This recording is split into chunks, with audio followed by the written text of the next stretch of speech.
ધાંગ્રધા સ્વામિનારાયણ સંસ્કાર ધામ ગુરુકુળ ધાંગ્રધા દ્વારા વડતાલ ધામ દ્વિશતાબ્દી મહોત્સવના ઉપક્રમે તારીખ 3 ડિસેમ્બર રવિવારથી લઈને તારીખ 31 જાન્યુઆરી 2024 બુધવાર સુધી એટલે કે 60 દિવસ સુધી દિવ્ય હરિયાગનું આયોજન કરવામાં આવ્યું છે.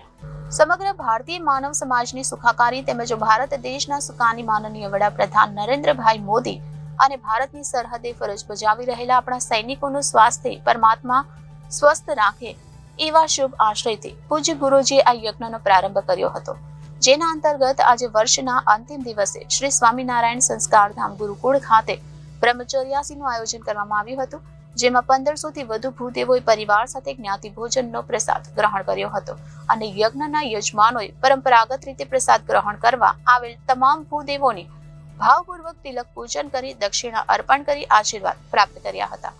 તેમજ આ બ્રહ્મચર્યાસી સ્થળ સુધી પહોંચવા માટે ધાંગ્રધા શહેરના બ્રહ્મ સમાજની ભોજનશાળા સહિત અલગ અલગ મુખ્ય સ્થળેથી સંસ્કાર ધામ ગુરુકુળ દ્વારા વાહનની વ્યવસ્થા પણ પૂરી પાડવામાં આવી હતી.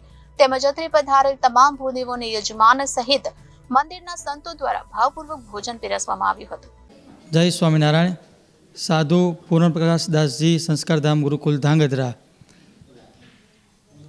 અમારા ગુરુજીએ જે વચનામૃત અને મંત્ર જાપનું અનુષ્ઠાન કર્યું એના પુરસ્કાર નિમિત્તે 60 દિવસનો યજ્ઞ સંસ્કારધામ ગુરુકુલના પટાંગણની અંદર ચાલી રહ્યો છે. આ યજ્ઞના ભાગરૂપે આજે વર્ષના છેલ્લા દિવસે બ્રહ્મભોજન કહેતા બ્રહ્મચર્યાસીનો કાર્યક્રમ રાખેલો હતો. જ્યારે ભગવાન સ્વામિનારાયણ આ પૃથ્વી ઉપર રહ્યા હતા ત્યારે યજ્ઞો દ્વારા ખૂબ જ અહિંસામય યજ્ઞનું પ્રવર્તન કર્યું હતું અને ઘણા બધા બ્રાહ્મણોને વારંવાર ભગવાન સ્વામિનારાયણ જમાડતા હતા. એ પરંપરાને ચાલુ રાખવા માટે થઈને આજના વર્ષના છેલ્લા દિવસે આ બ્રહ્મચર્યાસીનો કાર્યક્રમ અહીંયા સંસ્કારધામ ગુરુકુલમાં યોજાયો હતો. આ કાર્યક્રમમાં 1500થી વધારે ભૂદેવોએ પરિવાર સાથે અહીંયા લાભ લીધો અને બ્રહ્મભોજન પ્રાપ્ત કર્યું, જેમાં આપણી મૂળ ભારતીય પરંપરા જેમને નીચે બેસાડી પૂજન કરી દક્ષિણા આપી અને પછી બ્રાહ્મણોને ભોજન ગ્રહણ કરાયું. સંતોના વરદ હસ્તે ગુરુજીના વરદ હસ્તે એમને લાડુનો પ્રસાદ પીરસવામાં આવ્યો. તેમજ જે યજમાન પરિવાર હતા એમને પણ ભૂદેવોના આશીર્વાદ પ્રાપ્ત થયા.